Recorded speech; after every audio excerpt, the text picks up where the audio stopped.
Welcome to another AGB live stream. You guys are going to have to forgive me for the late start tonight. I know that we typically come to you guys on Thursday night at 7 o'clock, but we are here a little bit late tonight because we had an opportunity to do one of our athletic chapels at Judson.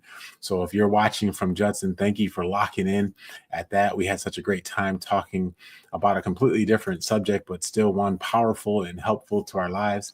And what I could very easily, I think everyone would understand if after a day of work and then a day of doing one spiritual growth moment for young people, I just came home and said, okay, that's enough. But what the reason why I'm still here, even though it's late, is because I think it's so important that when you make a promise to yourself, when God calls you to do something and he confides in you and you confide in yourself and you say, I'm going to do the thing, then you got to do the thing.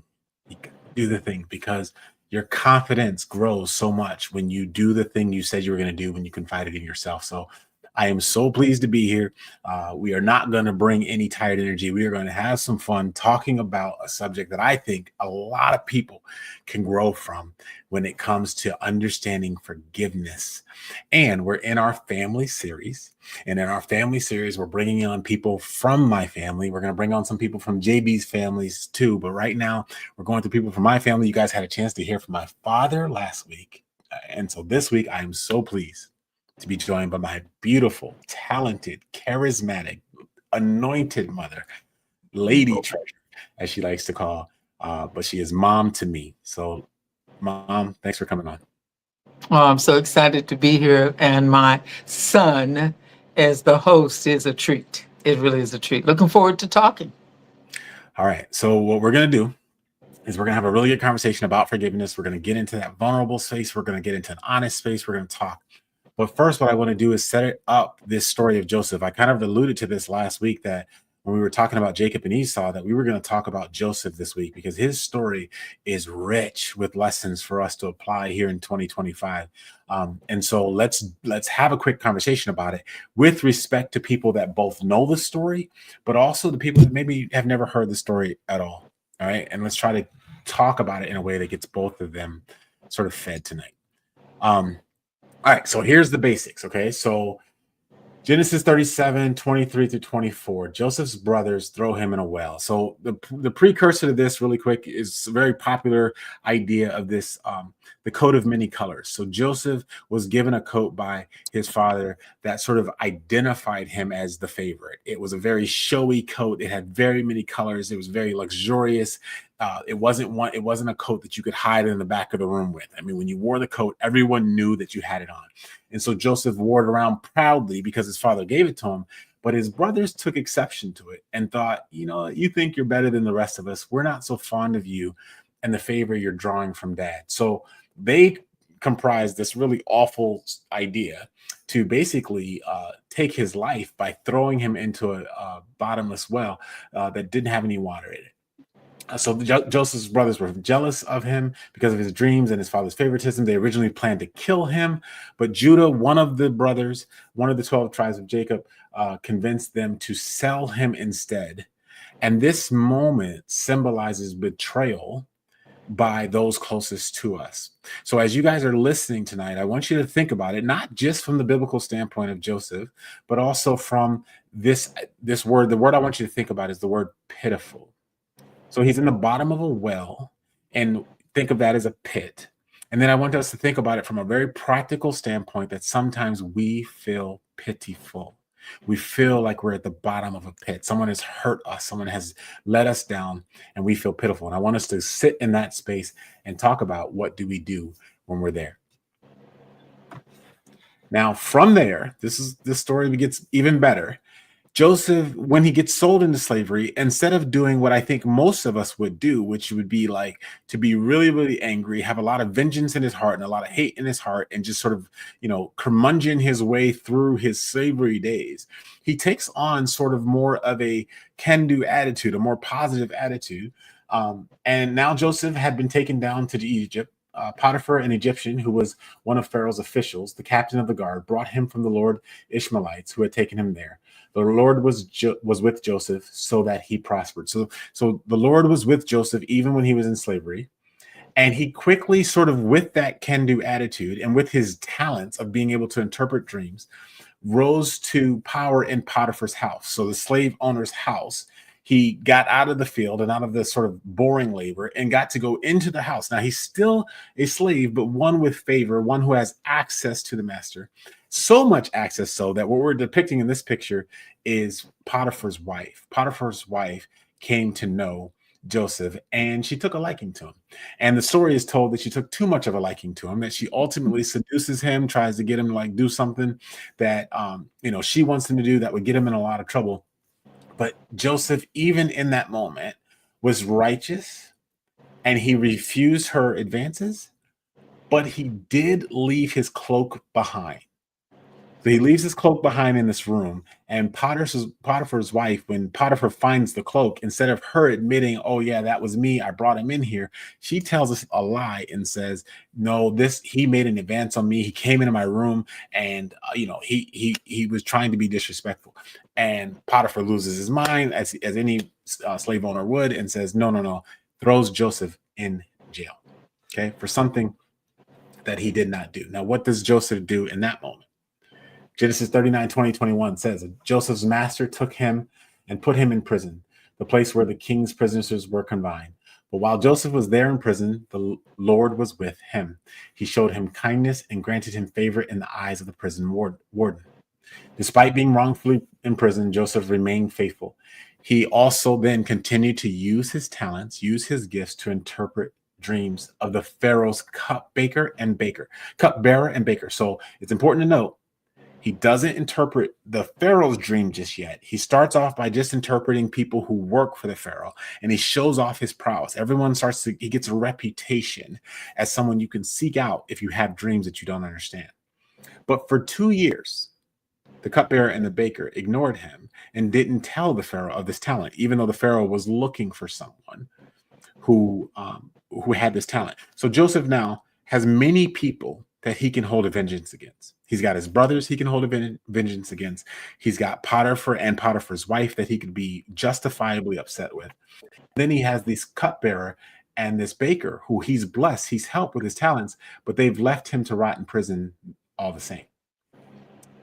Now, eventually, the Pharaoh pretty much demands from the cupbearer and the baker, "Look, if you know anybody that can help me with these dreams that are tormenting me at night, I want you to tell me." And they finally go, "Oh yeah, by the way, there's this guy you have down in prison who's really good at it." And the Pharaoh calls for him, and Joseph goes, and he's able to teach the Pharaoh or interpret for the Pharaoh that his dream was about a famine that was to come. And not only did he tell him about a famine that was to come, he told him strategically what to do to prepare for the famine that was to come. So he used his dream and his talent again. And the Pharaoh was so impressed. Now, mind you, this is the Pharaoh of Egypt. So he is not a believer in the Lord God that we know. He's a believer in his own sun God.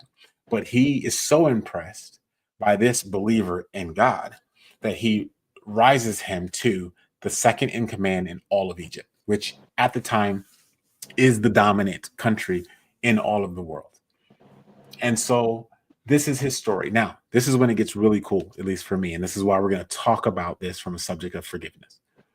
So once he gets to a state of power, and now he has the authority given to him by the Pharaoh to enact any sort of vengeance that he wanted on any of the people that he now has power over. He has power over Potiphar's wife. He has power over his brothers. He has power over his enslavers.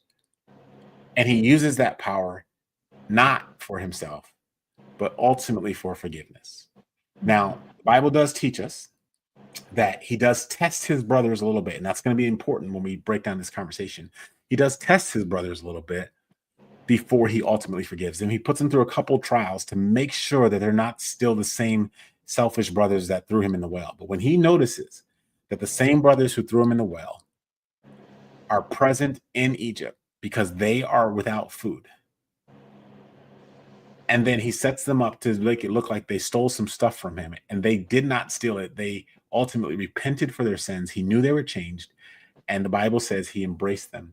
You intended to harm me, but God intended it for good to accomplish what is now being done the saving of many lives. So he ultimately forgives his brothers, embraces them in an emotional hug. And uh, and then, from there, the story grows into setting us up for the rest of the Bible, because the way I understand it, and Mom, I want you to correct me if I'm wrong, is that they the families, all those brothers end up moving to Egypt and Hmm. growing in multitudes in families, so much so that the multitudes were growing so much so that the Pharaoh said, okay, now I like this Joseph guy and I'm being nice to this growth. But if the growth is getting too much, I'm starting to get threatened by you. And this is how the Jewish people ended up in slavery to set us up for Moses and the great Exodus. But Yep. hundreds of years before that Exodus was this entrance into Egypt. And the entrance was done through forgiveness of his brothers. Okay. So that is the Bible story that brings us to this very practical space where, as mother and son, we're going to talk about the subject of forgiveness from both a biblical standpoint and a family standpoint, and just how we go about living our lives and sharing relationships with people. So I have the slides in front of me, Mom, so I don't know if you remember the questions, but let's go back to I have question them in front of me one. too. I have the question. And then you take this any way you want. But have you ever felt, here, let's get our, have you ever felt betrayed by those that say that love you? Do you have any relationship to being thrown in a well and feeling pitiful? I'd have to say yes right away. It's kind of sad, but it's still true. Family members early on, I was that dreamer, just like Joseph, always have been. And I know you know that. And being a dreamer, you kind of get labeled real quickly as too much, or, people, that's the phrase. I've heard that phrase my whole life from ex husbands, from family members as a child. And when you're labeled, very quickly, I've learned that people have to deal with you the best way they can deal with you. And the way they tend to deal with dreamers or big, whatever. You never get anything done. All you do is think about it, talk about it, dream about it. When they try to label you like that, they tend to find their own comfort in pushing you away. They get some kind of, I don't even think it's even intended to be evil. They just feel better about saying, I'm normal, you're not. Mm. That's too much. No one's ever done that in our family, or you're not that talented. I mean, you can sing a little bit, but you're not Barbara Streisand. I mean, they would just go there like, don't, like, dial it down. And so you asked, the question is about betrayal, like all the way to a pit. And I'd have to say, I have some stories, but I'm kind of cautious that I'm got my son in front of me, and I don't want you to think badly of family members, but it's a story that just absolutely is 100% my true story. Your grandmother and me, we got over it and we moved on. My mother was my absolute biggest cheerleader, 100% person to tell me, you're going to do this. You're going to do well at that. You were born to do that. But she was also the person that if she thought that wasn't real Christian-y, that's the word I'm going to use right now, her reasons had to do with her faith and her religious beliefs. And so I had a moment in London, England. You want to hear the story? I don't even know if you We ever are heard it. here for the truth. Let's tell it. Listen, I literally was 17 years old. And so there was a guy that talked to a guy and another guy, and they came for me. The guy's name was David Vaughn. He was an agent looking for talent in England. And I was in high school there. And so this one connected me to that one. So I had an opportunity to record. Now, 17 years old, singer in England, just getting out of high school. Oh, my brain, my heart, my dreams. I'm going to be famous. I'm going to be a star. I was just full of it and all caught up and excited about it. And my mother was like, she's like, you're not singing anything but the gospel. Listen to this. This is how it got all the way to what I have to call betrayal. That's not a gospel song. And of course it wasn't. Want to laugh? The title of the song that the guy put me in the studio to sing was called Hot Lips Jones. I'm not lying. That's the real name. It's definitely not gospel. That gospel. But you know why? Because it was the disco era. Okay, so you're a lot younger than Mom. You know, you weren't born until later in the 70s. But so this is around 73, something like that, whatever. So here's the end of the story. I get the contract. Dad, yay, my hero. He intervenes for me and he says, Joyce, let her sign the contract. They told her, this is the whole story. They told her she can sing this and then she can do more universal Christian. And Dad was trying to vote for me. And I was like, yes, Daddy, I love you. Mom, let me sign the contract. So they had to sign. I signed. I am signed with an agent and I'm going into the studio, Rick. And the studio session day comes. Of course, I can't drive myself there. Dad and Mom have to drive me. And my mother, with her sanctified, holy Christian, old school religious self, heard me sing, well, he's warm and gentle in his ways, even sentimental. Here it comes. La, la, la, la, la, la, la. Ain't no one but Hot Lips Jones. My mother freaked out on the other side of the studio and told them, stop this, the devil. And when Mom got finished with them, they felt like about that small. I was devastated and in tears. Dad was saying, Joyce, we signed the contract, let the girl do the thing. And we stood out on here's my betrayal moment, end of my story. We stood on the sidewalk at the break that Mom had caused. And I said, Mom, I really love Jesus. Honest, I do. I just want, this is innocent, corny, boyfriendish kind of song. It's not evil. Let me do it. And they're going to let me do my original music. I was already writing, then. Mom started crying. She started crying hard. And she said, if you do this, if you betray God, if you betrayed me, I will never speak to you again. And in the end, she handed me, I don't know, £5. It was so dramatic. She handed me £5 note and she said, that's it. We're going to leave you right here. And, it went on a little dramatically. Okay, so everybody gets my point. I felt betrayed because they had signed the contract and they said that I could. I felt humiliated in front of all of this world that I wanted to be an artist in. But my mother's point of view was different than mine. Of course, now, not even just now, just a little while later, a few years later, I saw what she meant. And she wasn't trying to throw me under the bus. She wasn't trying to say, you're a heathen and you're terrible and you have no business singing ever. She was trying to say, you're a different kind of singer. And I need you to focus on that. And I was trying to say, I can get to that, but let me do this. And I felt betrayed. So yes, I have been, and that's my story. And we got through it later, obviously, because we talked and we just loved each other more than the dream. And so family kept going. Well, I mean, I have the benefit, obviously, as your son, to know Grandma Small, and rest in peace. We love her, and she was a uniquely fierce believer. That's the way I explain her. Like I've met believers, but I don't think I've ever met anyone that was as uniquely fierce of a believer as Grandma I haven't Small. either. I haven't either. Still to this day. And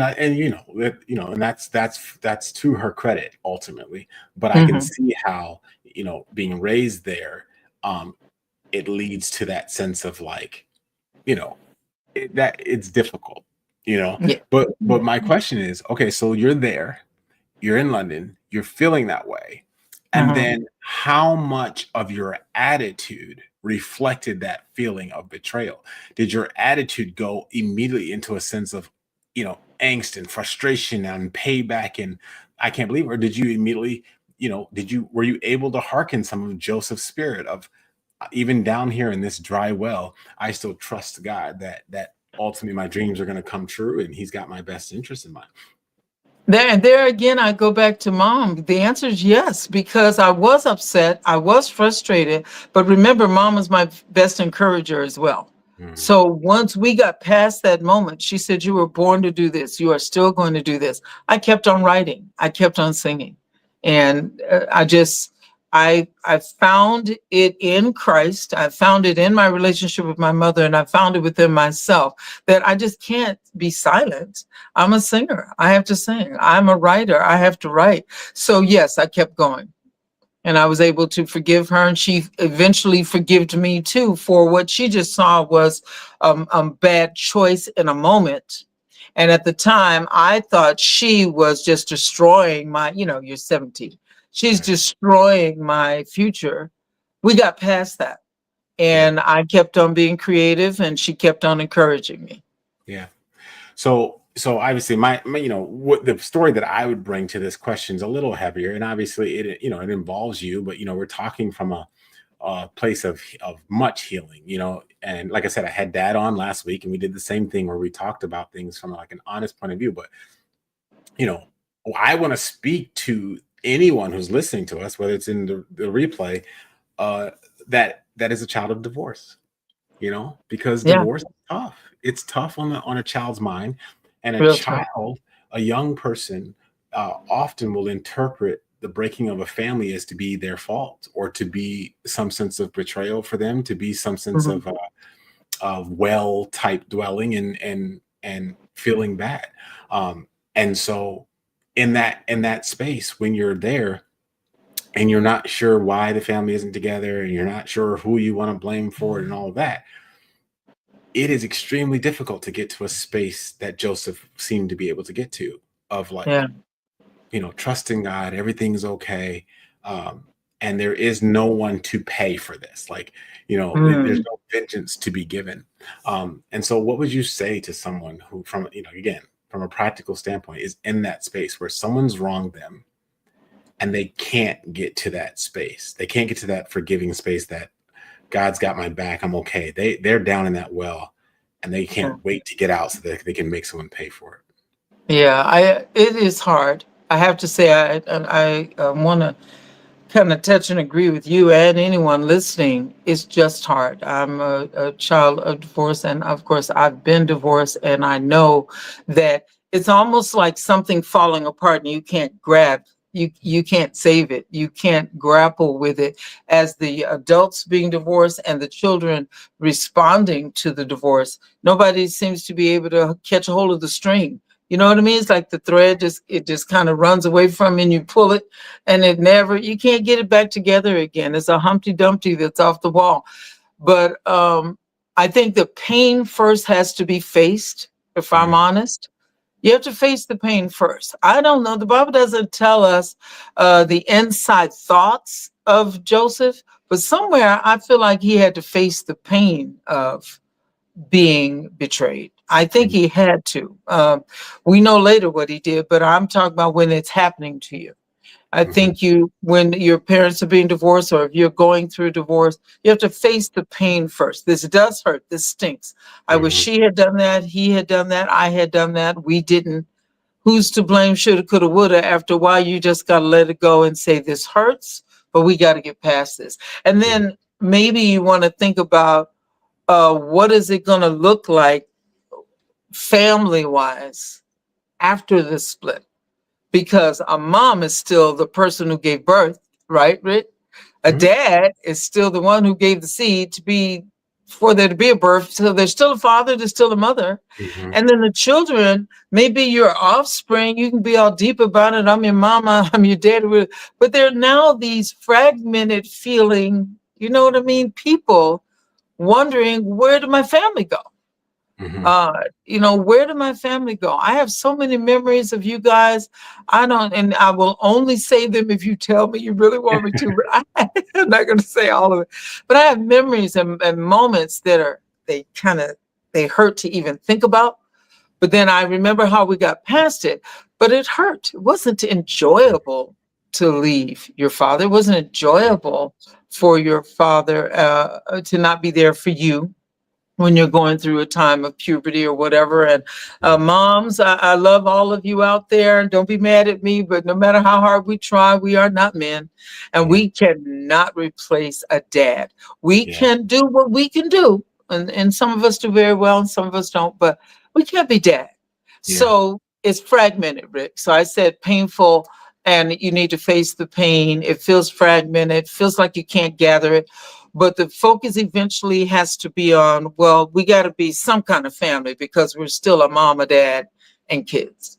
Yeah. Does that make sense? Oh, it makes a ton of sense. And I appreciate you saying that because I do think that is maybe a difficult thing for people to hear, but it's certainly a true thing. I mean, I was just talking to some young people that were talking about some different family dynamics and growing up without a dad or growing up without a mom, right? I mean, it goes both Mm. ways. That's how Yes, you it make does. sure that there's respect to it. Like there are things that a mom can do. Like I'll say this even as a husband. Like I'll watch the way Lindsay parents AJ and Charlie, and I sit back and I marvel at the things that come very natural to her Yeah. that just simply don't come natural to me. You know, the Mhm. nurturing components of parenting. You know, I have to maybe think of doing it, but I don't do it naturally. But Mm. there's maybe a structural place, you know, I don't know. There's something that comes natural to me as a father that may not come natural to her. You know, and what we Mhm. do is move out of each other's way. You know what I Yeah, mean? that's so And good. allow each other to parent. So, um, but no, I don't want to pigeonhole this to just divorce. There's all kinds of family dynamics that lead to feeling betrayed. You know, I hate, hate to get it too heavy, but there's the sexual abuse that happens in families. Yep. There's lying that happens in families. Lord knows when money gets involved, when loved Mm. ones die, betrayal happens in families. And so what I want to do is encourage anyone that's going through that to look at the story of Joseph as a North Star to sort of see what is our attitude when we're at that place where you feel like you literally got punched in the gut, Yeah. you know, and there's a pit in your stomach that Really. reminds me of being in a pit. Mhm. You know what I mean? And, Yeah. and what do I do with that pit? And it How do you seems keep to going? me that what he did was he relied on his faith. Yeah. You know, I don't, Absolutely. I don't think he relied on his prowess. I don't think he relied on his talent. I don't think he relied Mhm. on, being motivated to get back at somebody. It was just a matter of I am God's child. I'm okay. I'll figure this out. Right. And if I may, Rick, to your point, I don't think he even leaned on his dreams, Hmm. which is what started kind of the jealousy. The coat of many colors came into it, but he also had been sharing these visions and dreams he was having of Hmm. his future, and it kind of lifted him up over the family. And but when he was hurt, it wasn't his dreams that got him through that. Hmm. I think you're right. I think it was his faith. He turned inward. He turned to God in some quiet moments. And I'd encourage anybody to know that all of us got to get there. However you do it, all of us have to get there because otherwise you spend 50 gazillion years blame gaming, shoulda, Hmm. coulda, woulda forever and a day, and it literally ends up with nothing. Zip nada. There's no good end result for blaming. Yeah. There's no good end result for lacking forgiveness. So you got to get there anyway. I'm not going to be mean about it and say, just get on with it. No one cares about your pain. I'm not being cavalier, but I'm just saying you got to eventually say, I'll face the pain. I'm going to forgive. I'm not going to blame. I got to go to God. I got to go inward. I got to go to prayer. I got to go to scripture. Some kind of way I got to come up out of this, Yeah. you know? Yeah. Amen. So okay. So his story is powerful enough as right there. I mean, if the story was just he went in a well and then he got out and he forgave his brothers, that's powerful in and of itself. But that's not all. He then gets sold into slavery, and Mhm. in slavery, his attitude towards slavery is significant enough to get him promoted. Essentially, this is the I'm best way I can telling put you. it, right? Which Yes. is just, I mean, there's something to be said there because on a practical standpoint, we all, at some point, whether we have it now or we've had it, we've all had jobs or areas within the jobs that we have that we don't want to do, that Yeah. we feel forced to do, that we feel like Yeah. sort of enslaved to do and chains to do. Like, man, I don't want to call you boss. I don't want to call you master. Like this surrender space is like, it's no fun for a lot of people. Yeah. So Stinks. how do you work on the things that you have to do?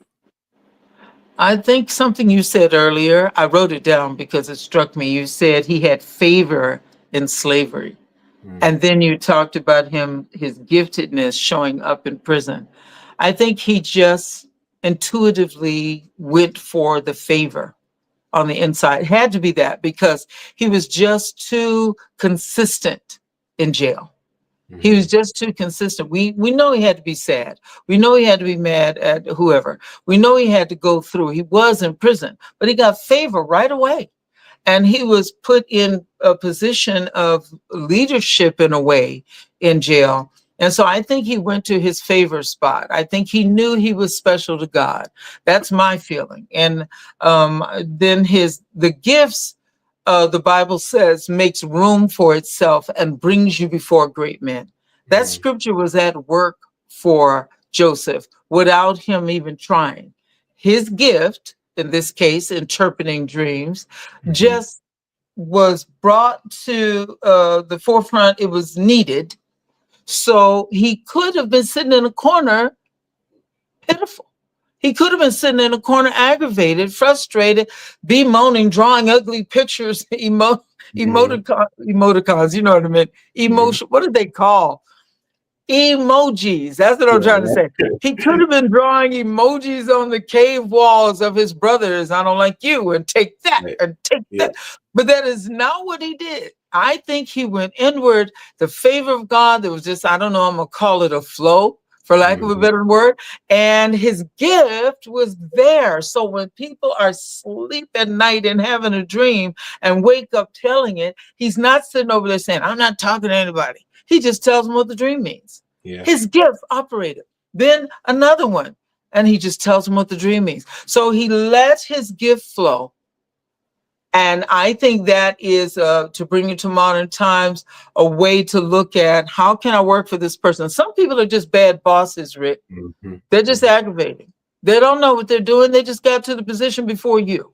They just Mhm. have the position. But whether they are bad at their job, good at their job, or whatever, they are the one in charge. And you got to figure out how to flow with your giftedness. Go Mhm. with the God-given favor you got on the inside. Smile on the inside if you can't smile on the outside. If they think you're being kind of, mocking or whatever, just be the true, beautiful, good stuff you got going on inside. Just let it come out at the job, and it will get you through the moment and to the moment. Oh, I like that. I didn't plan to say that. Did you hear that?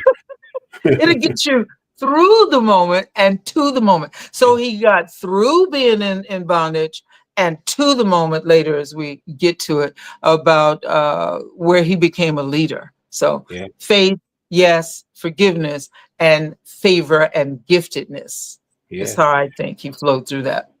You know what I think it stands out to me about that part of the story is that it's not like, his favor didn't just get him into Potiphar's house, it also got him into trouble there. You're And so right. sometimes when you have that favor, when people seem to gravitate towards you because of your positive attitude, right? Yeah. Just because like and that is one of the things we need to pull out of this. Like that still works. People are drawn to people who can remain positive through tough times, right? If we all, I always like to tell the analogy, if we all get on a plane and it goes down, but we all survive, right? We're all on a desert island and we all survive. At that point, the titles that we had when we got on that plane won't matter.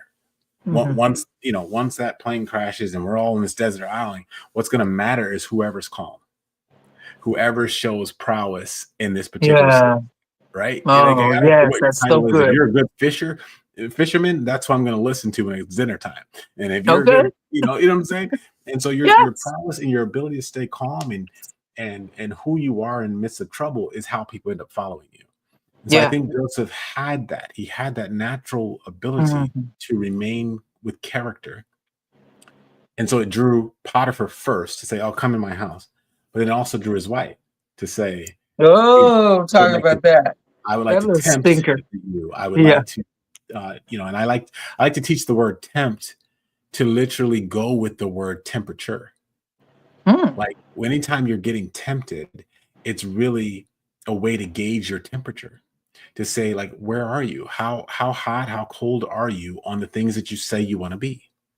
If you Mm. want to be a follower of Christ, if you want to be a man or woman of conviction, if you want to be a person of character, well, temptation will come to see if you actually are. You Mm. know, it'll present itself to you, Well, that's a and very good point.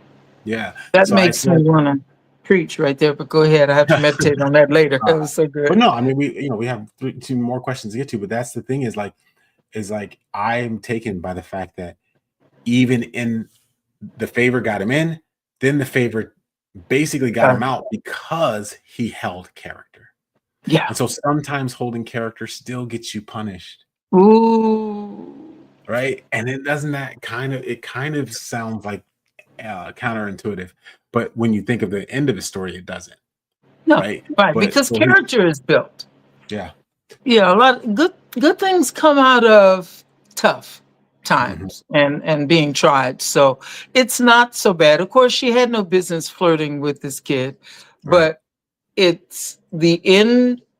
I don't want to say justify the means. It just adds to the victory that he was able to weather both, whether being wrongfully imprisoned, wrongfully blamed, favor getting him in and favor getting him in trouble. It's good character building that he was able to weather both. that's right. And the Bible says that let it finish its work. Yeah, That's what it does. Let it finish its work so that character can grow. And Joseph did exactly. that. Now he goes into, because he turns her down, she lies on him and accuses him of something that he did not do, and he gets thrown into prison. You touched on prison a little bit in the slavery part of the conversation, but like, I mean, on a practical standpoint, Mom, I don't know if this is a tough thing to answer to your son, but have you ever been accused of something you didn't do? Because I would tell you, Yeah. I don't know if I have a visceral experience with this, but it is my nightmare. Like Oh, I am really? I'm definitely afraid of this because this would be the thing that I would have the hardest time remaining, true through because my character and my name and my reputation is important to me.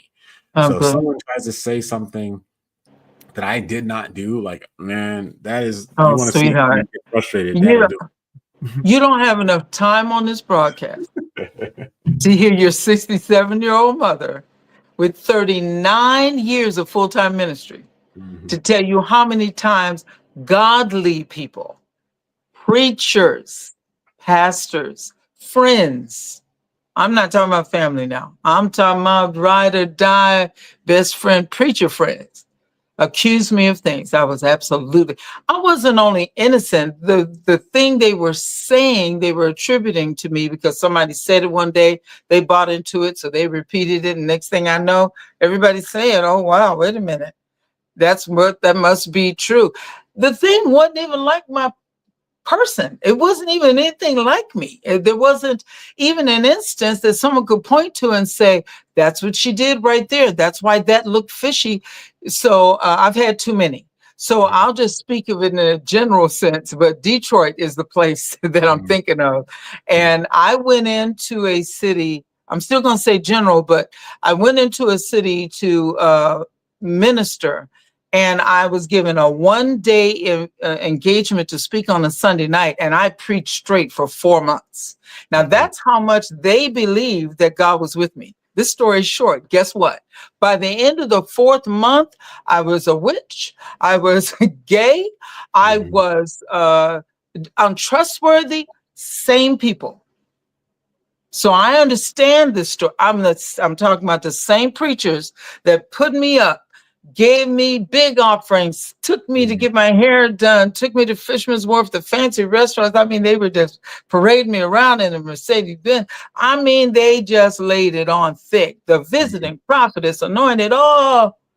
And by the time that 4 months ended, and there's a lot of reasons why the pastor, the bishop's wife got jealous. I could say all of that. It's a little bit of Joseph in here.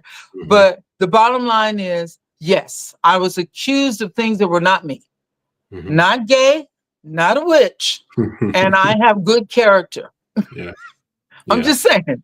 But they said I absolutely had none of those. I was guilty of those things. And they just Yeah. wanted to run me out of town. And I saw her, let's just using one person that mainly was leading it, just kind of getting her to finish the point. She was trying to get off of her jealousy and Yeah. how she wanted to react to things. And it really didn't have a whole lot to do with me.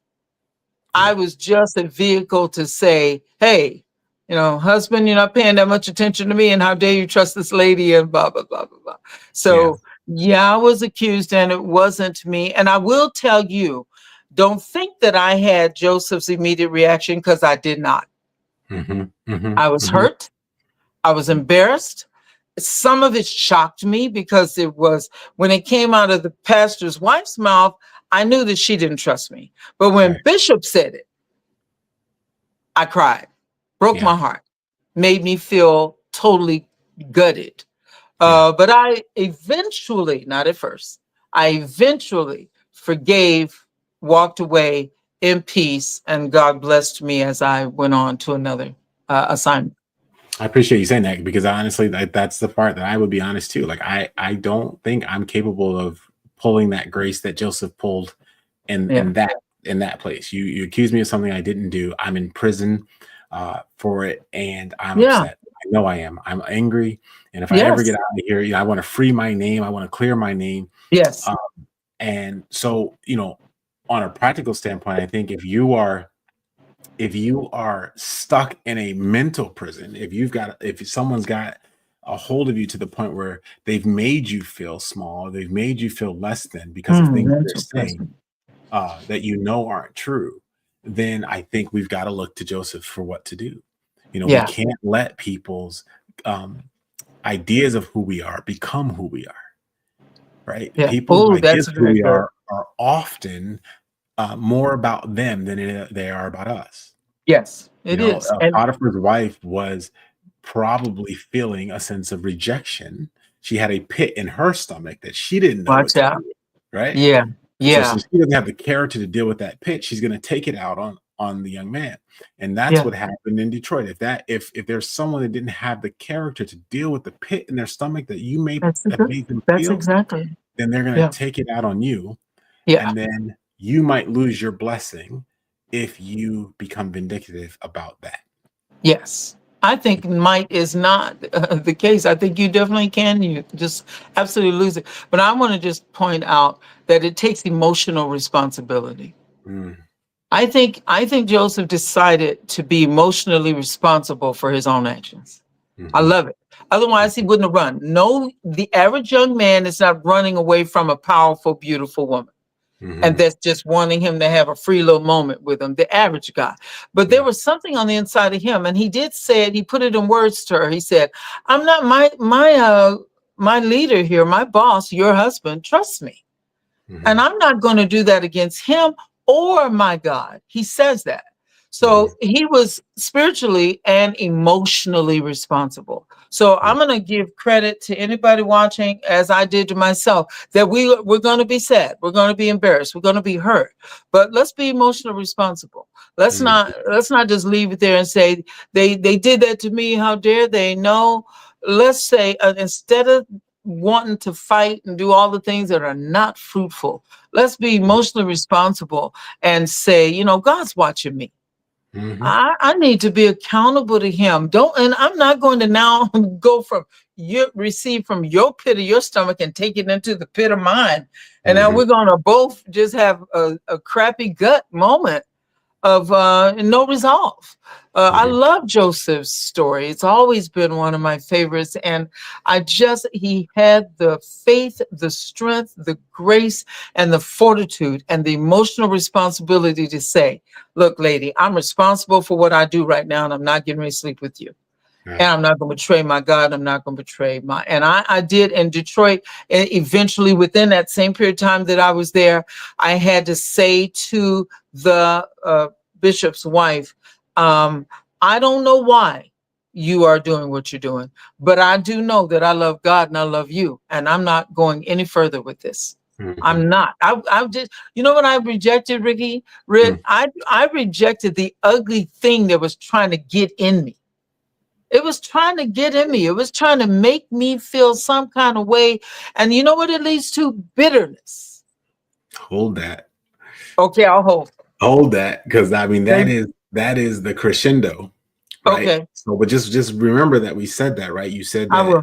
that they wanted to give you something that they wanted you to hold, Yeah. and so I'm gonna get there. But okay, before I go there, Um, all right, here's something that I want you to speak into my life for, because I'm kind of wrestling with this a little bit, right? So all my coaches that work at Judson, or anyone who's ever worked for me in a AD capacity, and they come to talk to me about a particular athlete who's fallen out of grace or whatever, I'm always quoting to them Jesus's words that say, "Should I forgive 7 times? No, you should forgive 70 Ah, times 7." I'm yes, always saying that, right? So I'm yeah. known for it, to the point where they repeat it back to me almost as a cliche. Uh-huh. Now, recently, someone said it to me in a way that actually made me think. They said to me, and I won't say their name, but they said, "Okay, coach, I know you're going to say 70 times 7, and I know I'm supposed to forgive this athlete, but like, does forgiveness always mean reconciliation?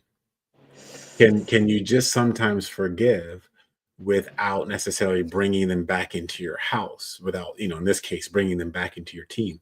And I didn't really have an answer for that. Now, this story of Joseph kind of backs up what this coach was saying, because what Joseph does when he sees his brothers in Egypt, and now he's in a position of power, right? So we're past Potiphar's house, we're past slavery, and now we've interpreted Pharaoh's dream, and we are now the second in command in the largest empire in the world. So you're basically Wow. president of the United States, right? Hmm. And you see your brothers in need of food, the same brothers that threw you in that well all those years ago. But he doesn't just outright forgive them. He doesn't just say, "I No. see you, I love you, you're my brothers, come here and let me give you some grain and let me embrace you." No, he tries to tempt them. He tries to test them to see if they're still selfish, to see if they're still jealous, see if they still have hardened hearts. And he puts some silver in their bag, and he, puts one of his favorite cups in their bag to make it look like they're thieves. He plays games. Yeah. So reconcile that for me. Now, minister to me. Like, what was he right in doing that? Are we called to do that sometimes? Someone hurts us, and the right thing to do is to sort of guard ourselves from being hurt again. Or was he just being human in that moment? Well, first thing I'm going to say is I think he was being human. I don't think it was a big divine revelation. I'm going to check to see if they're spiritual because I am now so mature. I'm ready to bless them. I think he was being human. But to answer your question directly, because it's such a strong question, I want to answer it right away. No, you cannot always guarantee reconciliation just because you forgive. But yes, you should be willing for Mm, reconciliation. Let me explain. Because sometimes you're willing to do, but the other person won't do what's necessary for them to do in order for there to be a reconciliation. I explained even further. Joseph, it looks like he's playing a few games, but I think along the way, he really was just testing and he wasn't playing games. And he was trying to see, wait a minute, these are my brothers. Let me see where they're really at now. But we see his emotions because he had to get up from the table. I know this story very well. He had to go and cry a little bit. He had to, he was like, no, I'm not going to let this go until you bring back my little brother. He didn't tell them that, but he said, you got to go get the younger one. Benjamin, right? Yeah. Yeah, he knew what he was doing. Mhm. But I think you have to admit that no matter how much you want everything to work out, once you forgive someone, doesn't mean that the other people are going to do the other part for there to be a reconciliation. I But see. I think you should be willing for the reconciliation. And Matthew 18 is where that seven, I wrote it down in my notes when I was studying, where Mhm, Jesus was answering his disciples when mhm, they said, how many times are we supposed to do this now? Because they were still, and then what I love about his answer is he was answering their religious proclivity. That's what he mhm, was doing. They had a bend, a leaning towards being religious. And so mhm, he's like, they're basically like, hey, give us the number. So if you're going to, mhm, this is their, what's the number? 7 times? Whatever. mhm, And he said 77 times. And what he mhm, meant was, it's not the number 77. I know you've been mhm, teaching this, so you know it's unlimited. Stop being mhm. religious, is what he was saying. Stop counting. Yeah, Don't count. yeah, Just forgive. I think yeah. that's powerful. I think that's very powerful. Don't try to count day 2, day 3, day 4. I have forgiven 4 times. On day 5, I don't know. You know, no, reconciliation might not come, but you should be willing for it. And you need to just forgive indefinitely. I love that. And I think that's the perfect segue to our last question, which is, I think, the question that sets up how you're going to view this topic for the rest of your life. Hmm. Anyone who struggles with understanding what Jesus was saying, anyone who struggles with this story of Joseph and can't get themselves to do the things that he did, it's because I want you to ask yourself this question: is forgiveness more about freedom or fairness? Yeah, I love that question. Because if it's about fairness, then we have the reasons to hold on to them. We have the reasons to count. We have the reasons to be in the bottom of a well, thinking of our plan on get back. Like, that Yeah. makes sense to me, because justice is important to us as human beings. Like, Yeah. it is important. It's part of who we are. Yeah. If things feel unjust, we feel unsettled. Yeah. And so if, especially if that injustice is done to us personally, Yeah. I would not judge anyone who feels hurt and then develops a wall of defense that we talk about at AGB all the time. I don't judge those people. I understand. But their mind has viewed forgiveness as a matter of fairness. And when you look at it that way, then yes, people should only get so much. Yeah. Or depending on the way, how bad the crime is. Yeah. should Now be there's accommodated. measurements again. Yeah. Yeah. But when you think of it as freedom, and that's what you just kind of said to us, right? You said that they wanted to give you something that you were supposed to hold on to. Yeah, they Or did. they were holding on to something. Mm-hmm. And so when we view forgiveness as fairness, we hold it. When we view it as something freedom, we give it. You got to. Give it. Like, I Yeah. don't want this. Is Yeah. like, to use a really silly analogy, but very practical one, is hot potato. Uh-huh. Right? I mean, the Yeah, the nature game. of that game is to get rid of the thing.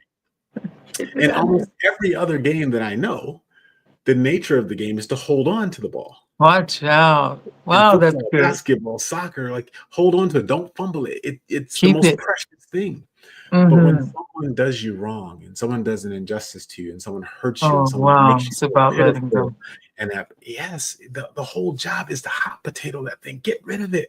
I Oh, my forgive you. goodness, I Rick. love Hey, you. that's so good.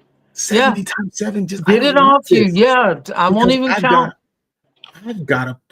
God has a plan for me.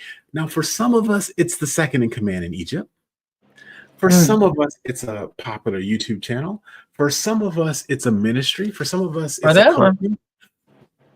But whatever your plan is, you can't get there holding on. Absolutely not.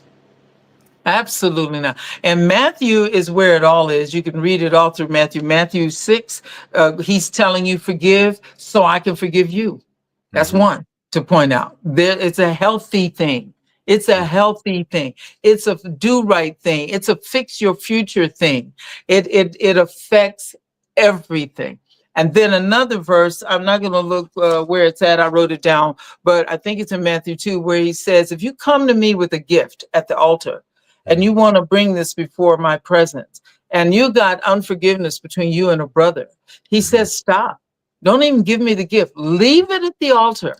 Go and fix that situation with your brother. Amen. Love it, because what he's trying to say is, now I can receive you. You got unforgiveness in your heart. I can't receive you, which means to bless you. The whole point of you bringing the gift is now God will honor that and he will in return bless you. Can't receive blessings on top of the pit in the gut. You can't receive blessings on top of unforgiveness. That bitterness that I said, like you said, hold on, that was the bottom line point. They wanted me to leave there feeling as ugly as they were trying to make me feel.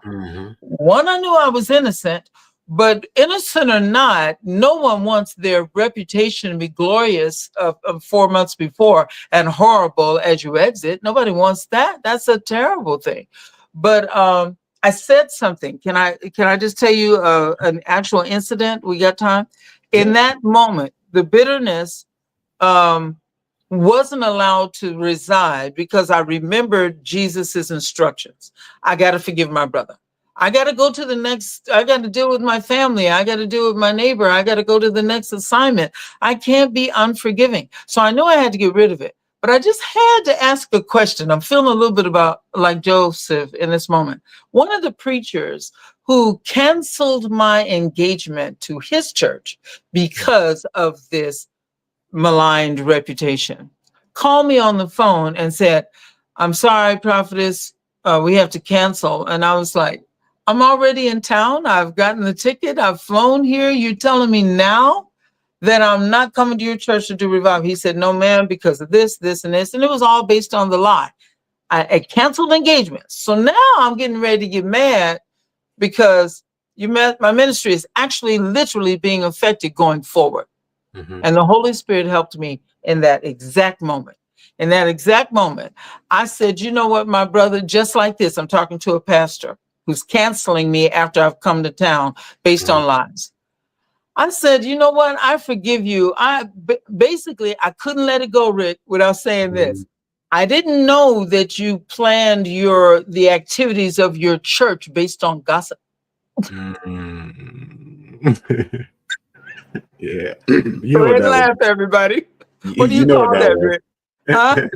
You know what that was. I know exactly what that was, huh? That was a get back. It was a little dig. It was a little accusational. It was a little bit, so you plan your church ministry off of gossip. So fine. But you know what? I forgive you. So I feel a little bit of what Joseph was doing when he was like checking them out, but at the same time trying to move forward. But I left there forgiving everybody because I didn't want the weight I didn't want to leave with Detroit is a horrible story. It's a bad thing. I was maligned. I didn't want to leave with that. They tried to put it on me. The grace of God that continually meets me with grace, love, and forgiveness every day is available to me. And I'm not going to thwart that, refuse that, lose that because I can't forgive other people. That's right. So I forgave, I left, I've been reconciled to some of those people and then some not. I will tell you the reconciliation moment that happened with the bishop's wife. She was in the hospital and I didn't know it. Did you hear this story? Never heard this. She was in the hospital. She was the one at the crux of this. She started all the gossip. She got all the events to be canceled. She made herself my enemy. She never confronted me personally, but she called me. I was in Florida and she was in the hospital. And she said, Prophetess Treasure, this is so-and-so. I'm in the hospital. They tell me I don't have much time. She was literally dying. I'm not making this up. But I need to apologize to you for what I did when I think about a year had passed. A year. I need to apologize to you. I don't know why I did what I did, but I do need to tell you that I was wrong. And God helped me say what was truly in my heart. I said, Mother, you don't owe me an apology. I forgave you when you did it. I remember saying those exact words to her. And not because I'm so righteous and holy, just because I wasn't going to leave town holding on to that. That's right. But I didn't know she got sick. I didn't know that she was dying. And then after that phone call, they tell me she died 2 weeks later. So she called. We had a reconciliation on the phone. Some of the other preachers, there's never been a reconciliation. So that goes to the question you asked me earlier. Sometimes you can make it happen. Sometimes you can't. But I think your heart should be ready to reconcile. That's awesome. Okay, so we're coming up on an hour, and I have two more things I need to do. So one, I want to put some finishing thoughts on this subject. I'll go first. I want you to go second, and then I have to do something personally where there's a wrong that I have done that I need to confess publicly, and I'm going to ask someone for some forgiveness here on the air. Okay, so that's how we're going to end it. But oh my God! But first, to put my ending thoughts on this subject is, something that you just talked about was this feeling like that. We talked about the little dig, right? That little dig that you did, and which is fine, no judgment, right? But it's like, because we are human, we are designed to feel this sense of self-defense. Like we are not strong enough. So as we're sitting here preaching, we're talking about a Bible study, we're talking about, be strong enough to forgive 70 times 7 and do all this. Here's the thing. We aren't strong enough. We're not designed to be. Mm. God is the source. We are the resource. And because of the fall, we are not God. We don't have his capacity. We Mm. are designed to have it, a part of our cup that isn't full, that leaves us in a space of surrender, in a space of weakness, in a space of I can't pull this off. And the reason why it's designed to be there is so that it can be filled by God, Wow. so that we are predisposed to depend on him. And that is something that must be taught more often, so that athletes and people with big egos and people who have been hurt can stop thinking that they're supposed to compensate and fill the thing that makes them feel bad. Mm.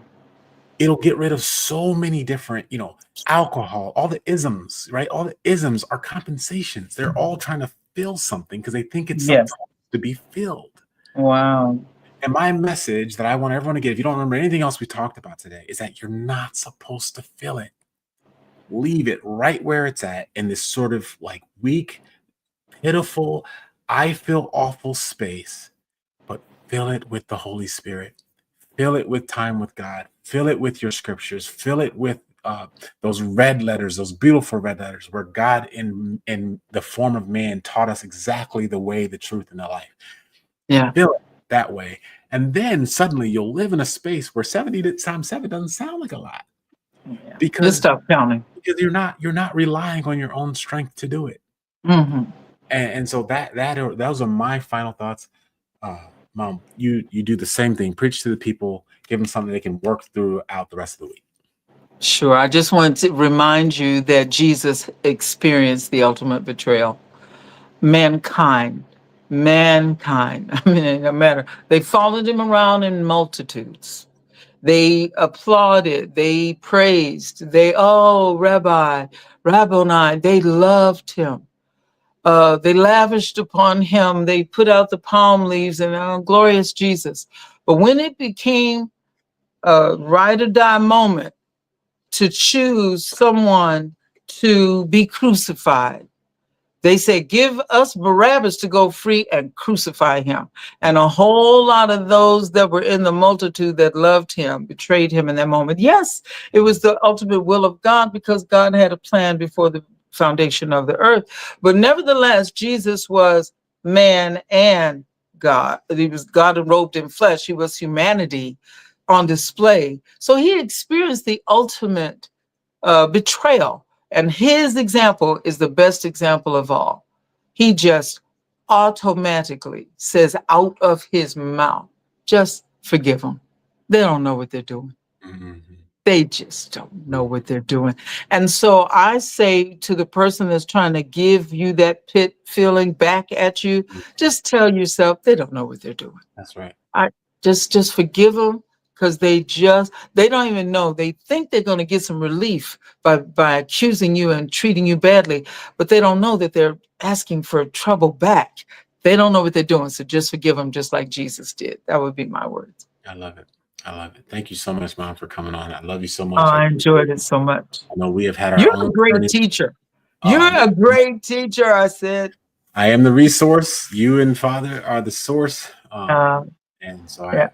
and that's why I did this. I wanted to do a family series because I want people to get to know me a little bit better as we try to launch this brand and create a space for people to come to and kind of be themselves. And it's like, well, I want to be vulnerable. So get to know me. Here's my mother. Here's my father. We'll bring my brother on. Bring our sisters on. We're gonna try to bring on JB and some of his family next week. I'll try to get Lindsay on here eventually. Yay, Lindsay. Do some talking. Can't wait. Can't wait for thank that. you so much for coming on. Okay, so here's the deal. I won't take too much of my time because we're over an hour, and I know no one's watching live right now anyway. But on the replay, let's not waste anyone's time. But I need to do this. Okay, so maybe some people will think this is not a big deal, but for me, it is a big deal. It was a moment of low character that I'm not proud of, and I need to ask my cousin, Brian Williams, for forgiveness.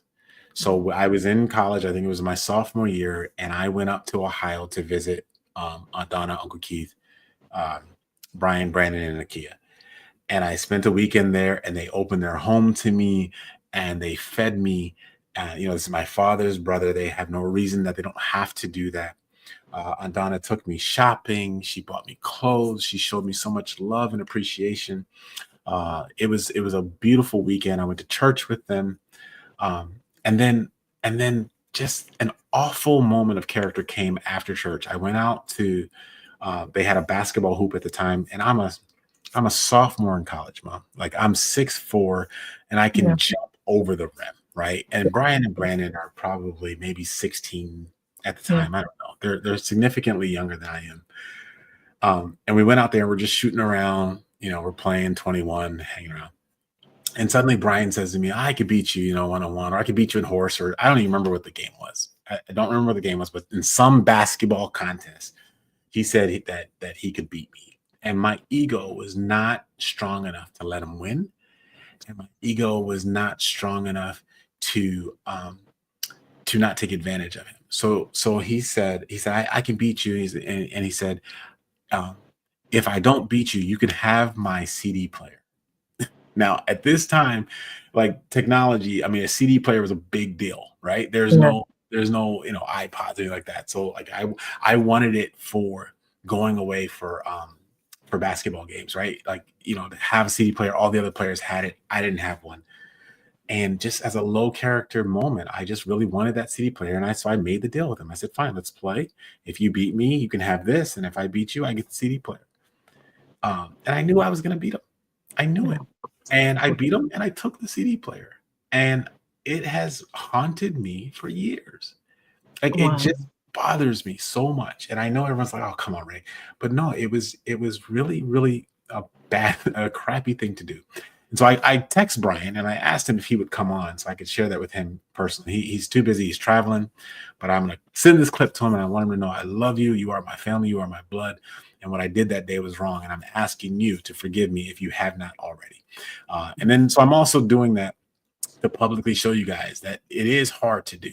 But it is the thing that needs to be done. We can't just have a conversation about forgiveness. It's all about one side, just forgiving someone else. You also have to show yourself repentant if you've done something wrong. And so I'm doing that today. So, we're not perfect. If you've done someone wrong, go ahead and call them. Go ahead and call them and let them know. Yes. Been wronged, then treat it like hot potato. Get rid of it. I love that. Love that hot potato thing. Can I preach that? Because I really am. I'm going to take that. I'm going to use that. Okay. I've I enjoyed will this. see you guys next week. Until then, always get better.